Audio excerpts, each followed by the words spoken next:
نحمده ونصلي على رسوله الكريم أما بعد فأعوذ بالله من الشيطان الرجيم بسم الله الرحمن الرحيم فقال الله تعالى وما أرسلناك إلا رحمة للعالمين ابھی تو اس کا تذکرہ ہوا بھی نہیں ابھی سے بزم میں خوشبو کا رقص جاری ہے۔ جناب صدر جلسہ، گرامی قدر علماء اکرام اور معزز سامعین اکرام، السلام علیکم ورحمۃ اللہ وبرکاتہ۔ آج کی اس پروقات تقریب میں مجھے جس موضوع پر لب کشائی کرنے کا موقع ملا ہے وہ ہے وہ نبیوں میں رحمت کا لقب پانے والے جناب صدر۔ جب سے کائنات وجود میں آئی ہے اللہ تعالیٰ نے انسانوں کی رشد و ہدایت کے لیے مختلف ادوار میں کم و بیش 1,24,000 انبیاء اکرام کو مبعوث کیا۔ نبوت کا جو سلسلہ حضرت آدم علیہ السلام سے شروع ہوا اور نبی آخر زمان حضرت محمد صلی اللہ علیہ وسلم پر اختتام پذیر ہوا، اس میں کوئی شبہ نہیں کہ اللہ عز و جل کے تمام انبیاء رحمت تھے، لیکن رحمت للعالمین نہیں تھے۔ ان کی نبوت اپنی قوم اور اپنے زمانے تک محدود تھی، جبکہ حضرت محمد صلی اللہ علیہ وسلم کی رحمت و شفقت ہر عہد ہر زمانے حتیٰ کہ تمام جہانوں کے لیے ہے۔ جناب صدر، اللہ تعالیٰ نے محمد صلی اللہ علیہ وسلم کو رحمت للعالمین بنا کر بھیجا۔ جہاں قرآن میں رب تعالیٰ نے اپنا تعارف رب العالمین سے کروایا، اسی قرآن میں محمد صلی اللہ علیہ وسلم کا تعارف رحمت للعالمین سے کروایا۔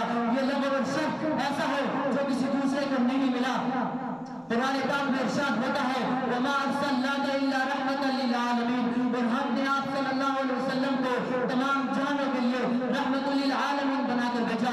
جناب صدر، اس آیت کریمہ پر توجہ دیجیے تو معلوم ہوتا ہے کہ آپ صلی اللہ علیہ وسلم کو صرف عرب کے لیے یا صرف امت مسلمہ کے لیے رحمت بنا کر نہیں بھیجا گیا، بلکہ آپ صلی اللہ علیہ وسلم کو دو جہانوں کی تمام مخلوقات کے لیے رحمت بنا کر بھیجا گیا ہے۔ آپ صلی اللہ علیہ وسلم نہ صرف انسانوں بلکہ جن حیوانات و نباتات کے لیے بھی سراپا رحمت بن کر آئے۔ جناب صدر، ویسے نبی صلی اللہ علیہ وسلم سے قبل نہ صرف سرزمین عرب بلکہ پوری دنیا جہالت و بیماری کا شکار تھی۔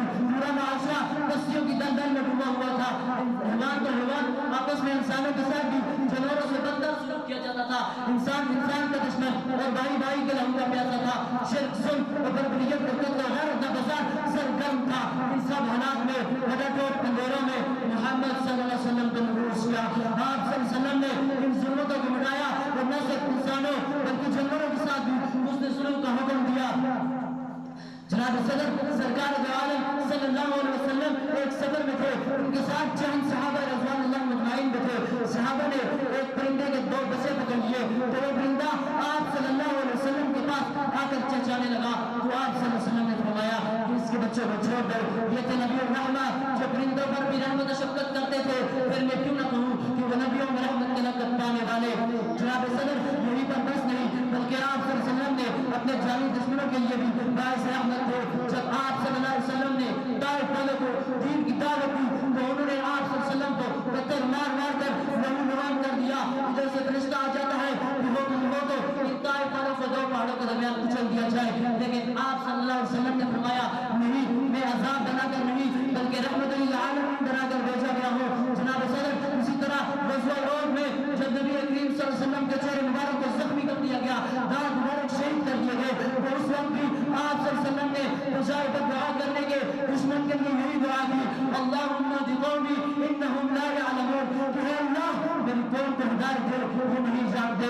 جناب صدر، سرکار دو عالم صلی اللہ علیہ وسلم کی زندگی کا سرکار دو عالم صلی اللہ علیہ وسلم کی کس رحمت کا میں یاد ذکر کروں۔ جب فتح مکہ کا دن تھا تو نبی کریم صلی اللہ علیہ وسلم اپنے اصحاب کے ساتھ بڑی شان و شوکت سے مکہ میں داخل ہو رہے تھے۔ اس وقت اہل مکہ جنہیں